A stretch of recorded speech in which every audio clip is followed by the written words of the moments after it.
Hello everyone, আসসালামু আলাইকুম। যে যেখান থেকে আমার ভিডিও দেখছেন সবাইকে জানাই অনেক অনেক ভালোবাসা। আশা করছি সবাই ভালো আছেন। আলহামদুলিল্লাহ আমিও আল্লাহর অশেষ রহমতে ভালো আছি। আজ নিয়ে আসলাম চিচিঙ্গা ভাজি করে দেখাবো আর কিভাবে সহজ পদ্ধতিতে চিচিঙ্গার স্কিন ছাড়িয়ে নেওয়া যায়। আমি তো বাজার থেকে চিচিঙ্গা এনে প্রথমেই ধুয়ে নিয়েছি। এই যে নখ বসিয়ে দেখিয়ে দিলাম, চিচিঙ্গার কিন্তু একটি পাতলা স্কিন থাকে। এটাকে আমরা ছুরির সাহায্যে ডলে ডলে তুলে নেব। এর চেয়ে সহজ পদ্ধতি কিন্তু আর হয় না। তোমরা আমার মতো এভাবে করে চিচিঙ্গার স্কিন ছাড়িয়ে নিবে।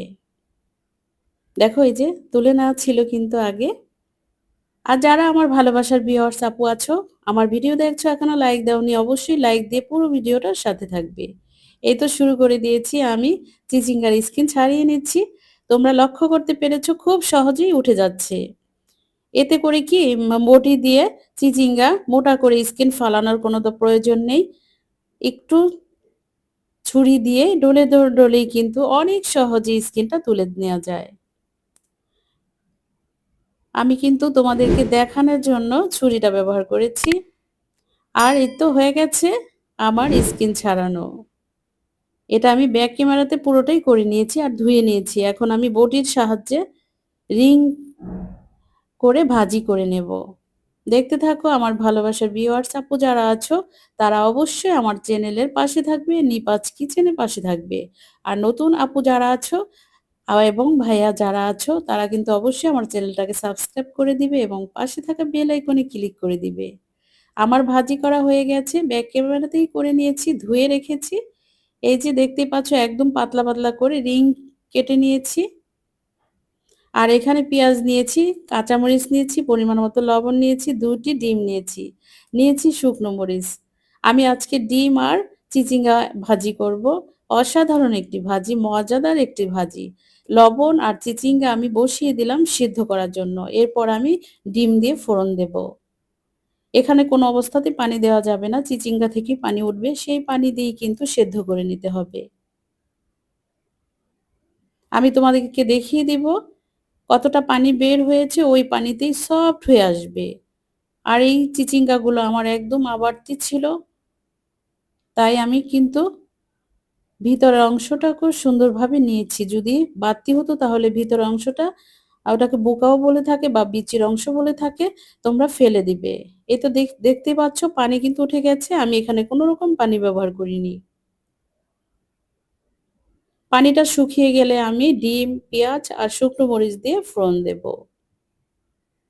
শুকিয়ে গেছে পানি, আমি নামিয়ে নেব। অন্য একটা পাত্রের মধ্যে আমি ফোড়ন দেব। আমার ভালোবাসার আপু এবং ভাইয়া যারা আছো, তারা আমার পাশে থাকবে, নিপাজ কিচেনের পাশে থাকবে। এই তো তেল দিয়ে দিলাম পরিমাণ মতো। ভাজির মধ্যে একটু তেল বেশি লাগে, কারণ ভাজা ভাজা করতে হয়, তেল ছাড়া কিন্তু এটা সম্ভব নয়। এখন দিয়ে দিলাম শুকনো মরিচ। আস্তে আস্তে শুকনো মরিচ দিয়েছি, কারণ আমি কিন্তু কাঁচা মরিচ ব্যবহার করেছি, ওতে ঝাল হয়ে যাবে আর শুকনো মরিচ থাকবে আমার ফ্লেভারের জন্য। এখন নাড়াচাড়া করতে থাকবো। এই তো দেখতেই পাচ্ছ হালকা একটা কালার চলে আসবে, একদম বেরেস্তার কালার করতে যাব না। হয়ে গেছে কিন্তু আমার পেঁয়াজ আর মরিচ ভাজাটা। এখানে আমি ডিম দিয়ে দিব। আমি ডিম দুটো আগেই কিন্তু ফাটিয়ে নিয়েছি। সুন্দর করে এখন ভেজে নিব ডিম দুটো। হয়ে গেছে আমার ডিম ভাজা, এখন ভাজি ঢেলে দেব। যারা আমার মতো করে এখনো চিচিঙ্গা ভাজি করনি, তারা অবশ্যই করে নিবে। এখানে কোনো রকম হলুদ মরিচ গুঁড়ো বা ফাঁকি এগুলি ব্যবহার করতে যাবে না। আমি কিন্তু শুধু শুকনো মরিচ আর কাঁচা মরিচের উপরেই ভাজিটা করে নিলাম। আলহামদুলিল্লাহ আমার ভাজি খেতে খুবই সুস্বাদু হয়েছিল। আমার নতুন আপু যারা আছো, তারা এই রেসিপিটা অবশ্যই ট্রাই করতে পারো। আমি এখন একটু জালটাকে বাড়িয়ে দিয়েছি ভাজা ভাজা করার জন্য। কিছুক্ষণের মধ্যেই চুলার জালটাকে বন্ধ করে দেব।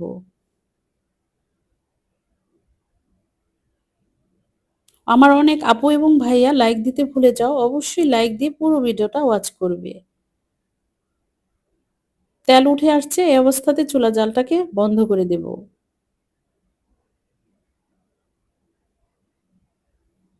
আজকের মতো ভিডিওটা শেষ করব, ফিরবো অন্য কোনো রেসিপি নিয়ে। সবাই ভালো থাকো। আল্লাহ হাফেজ।